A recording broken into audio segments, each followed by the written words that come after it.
हर हर महादेव। जय गुरुनाथ महाराज की। ओम गुरुब्रह्मा गुरुर्विष्णु गुरुदेवो महेश्वरः। गुरु साक्षात् परं ब्रह्म तस्मै श्री गुरवे नमः। सर्वलोकानां षजे भवरोगिणां विधये सर्वविद्यानां दक्षिणामूर्तये नमः। गुरुचरणारविन्दाभ्यां नमो नमः। कामरधरं विष्णुं शशिवर्णं चतुर्भुजं प्रसन्नवदनं ध्यायेत् सर्वविघ्नोपशान्तये। मोपात्त समस्त दुर्दक्षेद्वारा श्री परमेश्वर प्रीत्यर्थं तदेव लग्नं सुदिनं तदेव ताराबलं चन्द्रबलं तदेव विद्याबलं दैवबलं तदेव लक्ष्मीपते ते घ्रियुगं स्मरामि। करिष्यमाणस्य कर्मणः निर्विघ्नेन परिसमाप्त्यर्थम् विघ्नेश्वर पूजां करिष्ये। आदौ विघ्नेश्वर पूजां करिष्ये। स्पृश्य सकलीकृत्य गंगे च यमुने चैव गोदावरी सरस्वती नर्मदे सिन्धु कावेरी जलेऽस्मिन् सन्निधिं कुरु। आपो वा इदगुं सर्वं विश्वा भूतान्यापः प्राणा वा आपः पशव आपोन्नमापो मृतमापः सम्राडापो स्वराडापश्छन्दागस्यापो ज्योतिगस्यापो जजोगस्यापः सत्यमापः सर्वा देवता आपो भूर्भुवस्सु वराप ॐ। अभ्यजरेण महागणपतिमुस्त्रेण सम्प्रोक्ष्य ॐ गाम् अनन्ताय नमः। ॐ गाम् ज्ञानाय नमः। विशुद्धाय नमः। पद्मस्योपरि गणपतिमूर्तये नमः। जगन्नं सुपकन्नं जवत्रमहोदरं पाशाङ्कुशधरं देवं ध्यायेत् सिद्धिविनायकम्। देहाय नमः। गणानान्त्वा गणपतिगुं हवामहे कविं कवीनामुपमश्रवस्तवं ज्येष्ठराजं ब्रह्मणां ब्रह्मणस्पत आनः शृण्वन्नोतिभिः सीद सादनम्। महागणपतिं ध्यायामि। महागणपतये नमः। आसनं समर्पयामि। महागणपतये नमः। तान ऊर्जे दधातन महिर्णाय चक्षसे युवश्वतमोरथस्तस्य भाजयते हनः उशतीरिव मातरः तस्मारङ्गमामोजशिक्षया जन्मथा आपो जनयच्छाचनः। वस्त्रोत्तरीयोपवीतावृणार्थ्यक्षदान् समर्पयामि। दिव्यपरिमलगन्धान् धारयामि। गन्धस्योपरि हरिद्रा कुङ्कुमं समर्पयामि। अक्षतान् समर्पयामि। पुष्पमालिकां समर्पयामि। पुष्पैः पूजयामि। ओम सुमुखाय नमः। ओम कपिलाय नमः। ओम लंबोदराय नमः। ओम विघ्नराजाय नमः। ओम धूम्रकेतवे नमः। ओम बालचंद्राय नमः। क्रतुंडाय नमः। मोहिरंबाय नमः। महागणपतये नमः। नानाविधपरिमलपत्रपुष्पाणि समर्पयामि। आघ्रेज सर्वदेवानां धूपोऽयं प्रतिगृह्यताम्। धूपमाघ्रापयामि। साज्यं सुवर्तिसंयुक्तं वह्निना योजितं मया। महागणपतये नमः। दीपं दर्शयामि। धूपदीपानन्तरमाचमनीयं समर्पयामि। भूर्भुवस्सुवः देवसवितः प्रसुवा सत्यन्वर्तेन परिषिञ्चामि। अमृतोपस्तरणमसि अमृतं भवतु। प्राणाय उदानाय स्वाहा असमानाय स्वाहा ब्रह्मणे स्वाहा। महागणपतये नमः। नारिकेलखण्डद्वयं कदलीफलं नारंगफलं दाडिमी काश्मीरफलं च निवेदयामि। आचमनीयं समर्पयामि। हस्तप्रक्षालनं कल्पयामि। पादप्रक्षालनं कल्पयामि। गण्डूषं कल्पयामि। आचमनीयं समर्पयामि। भोगीबलसमायुक्तं नागवल्लीदलैर्युतं कर्पूरचूर्णसंयुक्तं ताम्बूलं प्रतिगृह्यताम्। महागणपतये नमः। भोगीबलताम्बूलं च निवेदयामि। आचमनीयं समर्पयामि। ओम नमो व्रातपतये नमो गणपतये नमः। प्रमथपतये नमस्ते स्तुलम्बोदराय एकदन्ताय विघ्नविनाशिने शिवसुताय श्रीवरदमूर्तये नमो नमः। महागणपतये नमः। कर्पूरनीराजनं दर्शयामि। आचमनीयं समर्पयामि। रक्षान् धारयामि। सिद्धिविनायकमूर्तिकी। योपां पुष्पं वेद पुष्पवान् प्रजावान् पशुमान् भवति। चन्द्रमा वा अपां पुष्पं पुष्पवान् प्रजावान् पशुमान् भवति। एवं योपामायतनं वेद आयतनवान् भवति। वेदोक्तमन्त्रपुष्पाञ्जलिं समर्पयामि। स्वर्णपुष्पं समर्पयामि। पारिजातपुष्पं समर्पयामि। समस्तोपचारान् समर्पयामि। यानि कानि च पापानि जन्मान्तरकृतानि च तानि तानि विनश्यन्ति प्रदक्षिणपदे पदे। प्रकृष्टपापनाशाय प्रकृष्टफलसिद्धये प्रदक्षिणं करोमि त्वां प्रसीद गणनायक। महागणपतये नमः। प्रदक्षिणनमस्कारान् समर्पयामि। नमो नमो गणेशाय विघ्नेशाय नमो नमः। विनायकाय वैतुभ्यं विकृताय नमो नमः रक्तो रक्ताङ्गरागां शुककुसुमैतस्तुन्दिलश्चन्द्रमौलिर्नेत्रैर्युक्तस्त्रिभिर्वा वनकरचरणो बीजपूरात्तनाथः हस्ताग्रक्लुप्तपाशाङ्कुशरदवर्दो नागवक्त्रो हि भूषो देवः पद्मासनो नो भवतु नतसुरो भूतदे विघ्नराजः महागणपतये नमः प्रार्थनां समर्पयामि अनजा पूजजा महागणपतिः प्रीयताम् शुक्लाम्बरधरं विष्णुं शशिवर्णं चतुर्भुजं प्रसन्नवदनं ध्यायेत् सर्वविघ्नोपशान्तये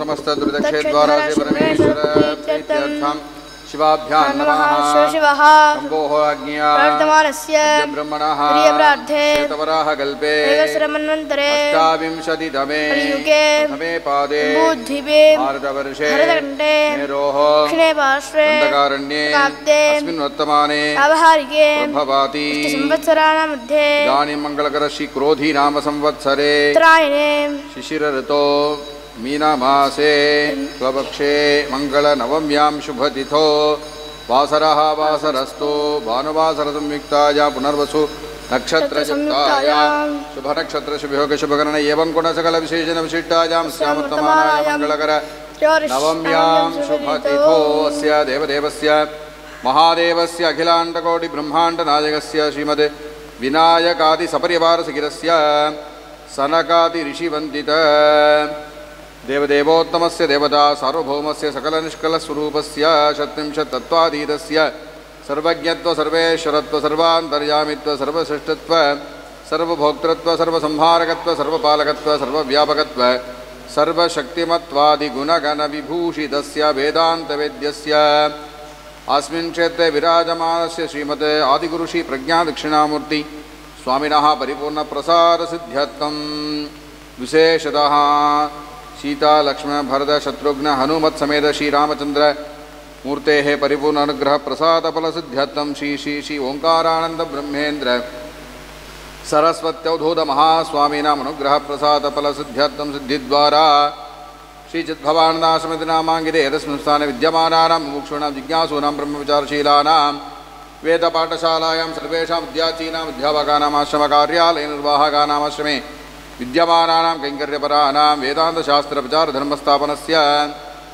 श्रीदक्षिणामूर्तिसेवासमितेश्च धर्मश्रीशाश्वत क्षेमनिधिदानशीलानां च आदिगुरुसेवानिधिदानशीलानां च श्रीगुरुसेवानिधिदानशीलानां च पूजादर्शनार्थमागतानां सर्वेषां भक्तमहाजनानां च क्षेम आरोग्यसिद्ध्यर्थम् अरोगदृढगात्रतासिद्ध्यर्थं वेदोक्तं दीर्घायुः अभिवृद्ध्यर्थम् आलस्यरहित तन्द्रारहित परिपूर्ण उत्साह अभिवृद्ध्यर्थम् आश्रमे अन्नपानादिसमृद्ध्यर्थं गुरु ईश्वर शास्त्रादिषु परिपूर्ण अचञ्चल निष्कपट श्रद्धा भक्तिसिद्ध्यर्थं धर्मानुष्ठान निष्ठासिद्ध्यर्थं श्रीरामचन्द्रमूर्तेः परिपूर्ण अनुग्रहप्रसादेन सद्गुण संपत् अभिवृद्ध्यर्थं कर्तव्येषु कर्मसु कुशलता प्राप्त्यर्थं वेदान्तशास्त्र प्रचारधर्मस्थापनस्य दक्षिणामूर्तिसेवासमितेश्च धर्मकर्तॄणाम् अन्योन्य ऐकमत्यसिद्ध्यर्थं सकलविधयोगक्षेमादि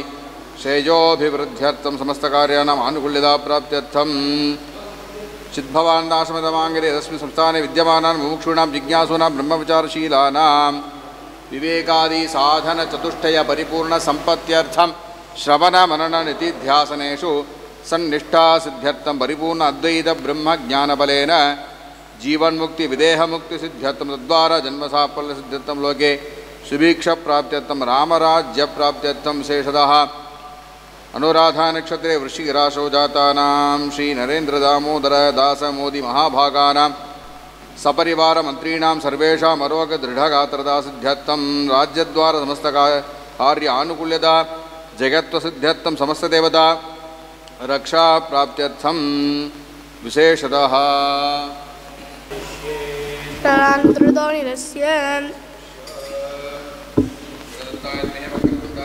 तन्नो दन्तिः प्रचोदयात् स्थानं प्रतिष्ठापयामि शोभनार्थे क्षेमाय पुनरागमनाय च ओं वैदेही सहितं सुरद्रुमतले हैमे महामण्डपे मध्ये पुष्पकमासने मणिमये वीरासने सुस्थितं अग्रे वाचयति प्रभञ्जनसुते तत्त्वं मुनिभ्यः परं व्याख्यान्तं भरतादिभिः परिवृतं रामं भजे श्यामलं वामे भूमिसुता पुरश्च हनुमान् पश्चात् सुमित्रासुतः शत्रुघ्नो भरतश्च पार्श्वदलयोर्वाय्वादिकोणेषु च सुग्रीवश्च विभीषणश्च युवराट् तारासुतो जाम्बवान् मध्ये नीलसरोजकोमलरुचिं रामं भजे श्यामलम् अस्मिन् चित्रपटे श्रीसीतालक्ष्मणभरतशत्रुघ्नहनुमत्समेत श्रीरामचन्द्रं ध्यायामि आवाहयामि विश्वेशं वैदेहीवल्लभं विभुं कौसल्यातनयं रामं पूर्णचन्द्रनिभाननम् अस्मिन् चित्रपटे श्रीसीतालक्ष्मणभरतशत्रुघ्नहनुमत्समेत श्रीरामचन्द्रम् आवाहयामि रत्नसिंहासनारूढसर्वभूपालवन्दिता आसनन्ते मया दत्तं प्रीतिं जनयतु प्रभो श्रीसीतालक्ष्मणभरतशत्रुघ्नहनुमत्समेत श्रीरामचन्द्रपरब्रह्मणे नमः आसनं समर्पयामि पादाङ्गुष्ठसमुद्भूतगङ्गापावितविष्टप पाद्यर्थसमुदकं राम ददामि परिगृह्यतां श्रीसीतालक्ष्मणभरतशत्रुघ्नहनुमत्समेत श्रीरामचन्द्रपरब्रह्मणे नमः पाद्यं समर्पयामि वालखिल्यादिभिर्विप्रैस्त्रिसन्ध्यं प्रजतात्मभिः अर्घ्यैराराधितविभो ममार्घ्यं रामगृह्यतां श्रीसीतालक्ष्मणभरतशत्रुघ्नहनुमत्समेत श्रीरामचन्द्रस्वामिने नमः अर्घ्यं समर्पयामि आचान्ताम्बोधिना राममुनिना परिसेविता मया दत्तेन तोजेन कुर्वाचमनमीश्वर श्रीसीतालक्ष्मणभरतशत्रुघ्नहनुमत्समेत श्रीरामचन्द्रपरब्रह्मणे नमः आचमनीयं समर्पयामि मधुदद्वाज्यसंयुक्तं मधुसूदनराघव मधुपर्कं मया दत्तं गृहाण रघुनायक श्रीसीतालक्ष्मणभरतशत्रुघ्नहनुमत्समेत श्रीरामचन्द्रपरब्रह्मणे नमः मधुपर्कं समर्पयामि कामधेनुसमुद्भूत क्षीरेणेन्द्रेण राघव अभिषिक्ताखिलाप्तार्थैः स्नाहि मद्दत्तदुग्धतः श्रीसीतालक्ष्मणभरतशत्रुघ्नहनुमत्समेत श्रीरामचन्द्रपरब्रह्मणे नमः क्षीराभिषेकं समर्पयामि हनुमता मधुवनोद्भूतेन मधुना प्रभो प्रीत्याभिषेचिततनो मधुना स्नाहि मेद्यभोः श्रीसीतालक्ष्मणभरतशत्रुघ्नहनुमत्समेत श्रीरामचन्द्रपरब्रह्मणे नमः मध्वाभिषेकं समर्पयामि त्रैलोक्यतापहरण नामकीर्तनराघव मधुत्थतापशान्त्यर्थं स्नाहि क्षीरेण वै पुनः श्रीसीतालक्ष्मणभरतशत्रुघ्नहनुमत्समेत श्रीरामचन्द्रपरब्रह्मणे नमः मध्वाभिषेकान्ते पुनः क्षीराभिषेकं समर्पयामि नदीनदसमुद्रादितोजैर्मन्त्राभिसंस्कृतैः पट्टाभिषिक्तराजेन्द्रस्नाहि शुद्धजलेन मे श्रीसीतालक्ष्मणभरतशत्रुघ्नहनुमत्समेत श्रीरामचन्द्रपरब्रह्मणे नमः स्नपयामि आपोहिष्ठामजो भुवस्तान ऊर्जे दधातन महेरणाय चक्षसे यो वः शिवतमोरसस्तस्य भाजयते हनः उशतीरिव मातरः तस्पारङ्गमामवो यस्य क्षजा जजिन्मछ आपो जनयथाचनः नारायणाय विद्महे वासुदेवाय धीमहि तन्नो विष्णुः प्रचोदयात् श्रीसीतालक्ष्मणभरतशत्रुघ्नहनुमत्समेत श्रीरामचन्द्रपरब्रह्मणे नमः स्नानं समर्पयामि स्नानानन्तरमाचमनीयं समर्पयामि हित्वा पीताम्बरं चीरकृष्णाजिन धराच्युता परिधत्स्वाज्यमे वस्त्रं स्वर्णसूत्रविनिर्मितं श्रीसीतालक्ष्मणभरतशत्रुघ्नहनुमत्समेत श्रीरामचन्द्रपरब्रह्मणे नमः वस्त्रं समर्पयामि उपवीतं राजर्षिवंशतिलकरामचन्द्र नमोऽस्तु ते यज्ञोपवीतं विधिना निर्मितं धत्स्व मे प्रभो श्रीसीतालक्ष्मणभरतशत्रुघ्नहनुमत्समेत श्रीरामचन्द्रपरब्रह्मणे नमः उपवीतं समर्पयामि किरीटादीनि राजेन्द्रहंसकान्तानि राघव विभूषणानि धृत्वाद्यशोभस्व सह सीतया श्रीसीतालक्ष्मणभरतशत्रुघ्नहनुमत्समेत श्रीरामचन्द्रपरब्रह्मणे नमः आभरणानि समर्पयामि सन्ध्यासमानरुचिना नीरप्रभसमग्रह लम्पामितेऽङ्गकं रामचन्दनेन मुदाहृदि श्रीसीतालक्ष्मणभरतशत्रुघ्नहनुमत्समेत श्रीरामचन्द्रपरब्रह्मणे नमः गन्धान् धारयामि गन्धस्योपरि हरिद्रा कुङ्कुमं समर्पयामि अक्षतान् कुङ्कुमोन्मिश्रान् अक्षय्यफलदायक अर्पये तव पादाब्जे शालितण्डुलसम्भवान् श्रीसीतालक्ष्मणभरतशत्रुघ्नहनुमत्समेत श्रीरामचन्द्रपरब्रह्मणे नमः अक्षतान् समर्पयामि चम्पकाशोकपुन्नागैर्जलजैस्तुलसीदलैः पूजयामि रघूत्तं स पूज्यं त्वां सनकादिभिः श्रीसीतालक्ष्मणभरतशत्रुघ्नानुमत्समेत श्रीरामचन्द्रपरब्रह्मणे नमः। पुष्पाणि समर्पयामि पुष्पैः पूजयामि अथ अंगगुणपूजा। ओम अहल्योद्धारकाय नमः। श्री रामपादरजः पूजयामि। ओम शरणागतरक्षकाय नमः। पादकान्तिं पूजयामि। ओम गंगा नदी प्रवर्तनपराय नमः। पादनखान् पूजयामि। ओम सीतासंवाहितपदाय नमः। पादतलं पूजयामि। ओम विनतकल्पद्रुमाय नमः। गुल्फौ पूजयामि। ओम दुन्दुभिकाय विक्षेपकाय नमः। पादाङ्गुष्ठं पूजयामि। ओम दण्डकारण्यमनजङ्घालाय नमः। जङ्घे पूजयामि। ओम जानुन्यस्तकराम्बुजाय नमः। जानुनी पूजयामि। ओम वीरासनाध्यासिने नमः। ऊरू पूजयामि। ओम पीताम्बरालङ्कृताय नमः। कटिं पूजयामि। ओम आकाशमध्यगाय नमः। मध्यं पूजयामि। ओम अरिनिग्रहपराय नमः। कटिलम्बितमसिं पूजयामि। ओम अब्धिमेखलापतये नमः। मध्यलम्बितमेखलादाम पूजयामि। ओम उदरस्थितब्रह्माण्डाय नमः। उदरं पूजयामि। ओम जगत्त्रयगुरवे नमः। वलित्रयं पूजयामि। ओम सीतानुलेपितकाश्मीरचन्द्राय नमः। वक्षः पूजयामि। ओम अभयप्रदान शौण्डाय नमः। दक्षिणबाहुदण्डं पूजयामि। ओम परेशाय नमः। ओम परागाय नमः। ओम पराज नमः।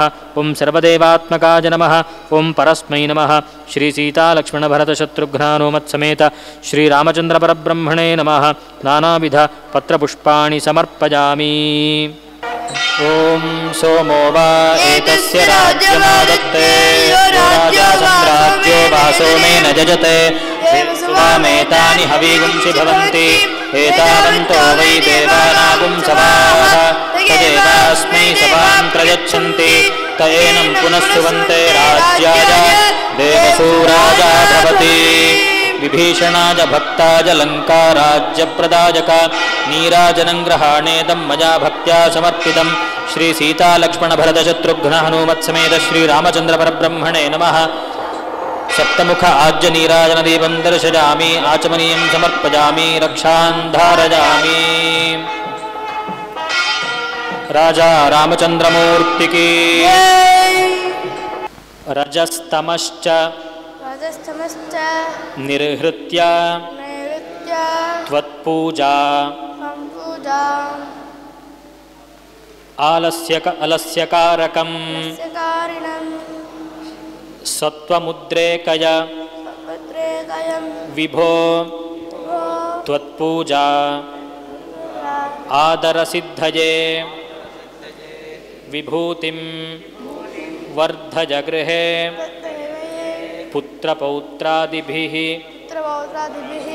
वृद्धिकृत कल्याणं कुरु मे नित्यं कैवल्यं दिशचान्ततः विधितः अविधितः वापि या पूजा क्रियते मया तां त्वं सन्तुष्ट हृदयः यथावत् हितामिव स्वीकृत्य परमेशान मात्रा मे सह सीतया लक्ष्मणादिभिः अप्यत्र प्रसादं कुरु मे सदा मनसा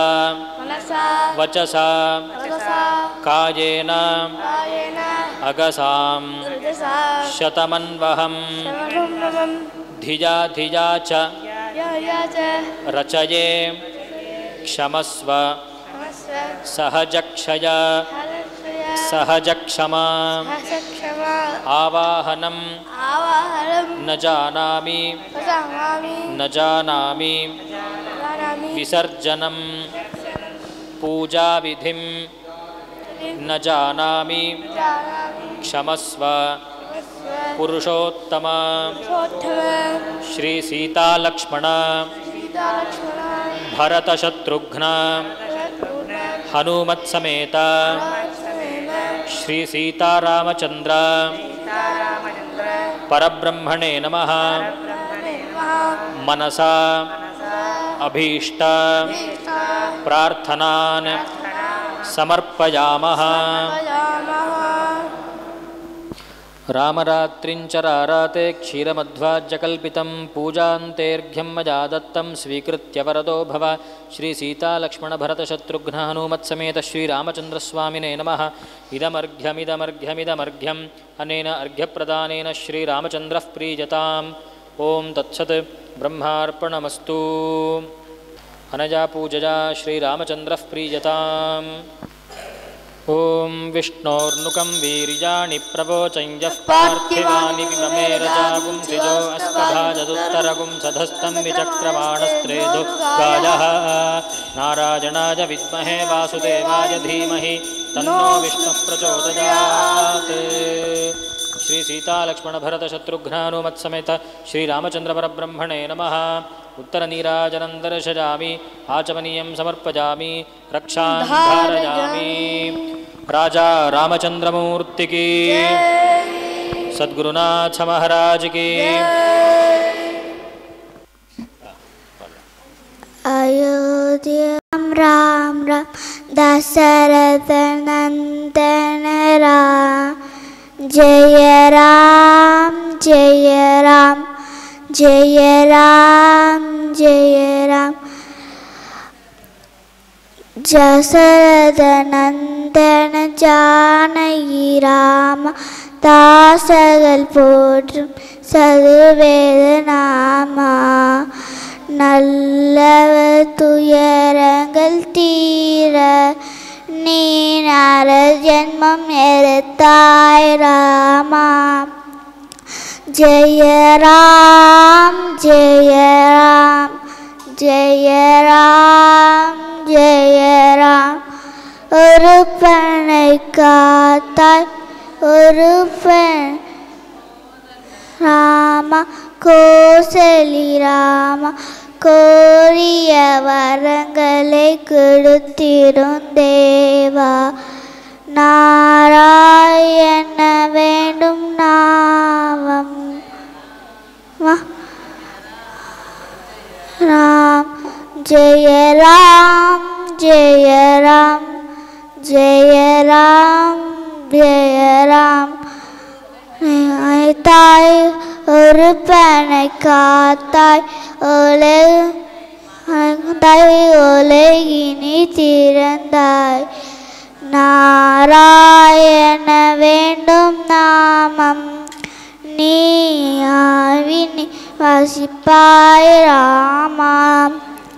जय राम जय राम जय राम जय राम।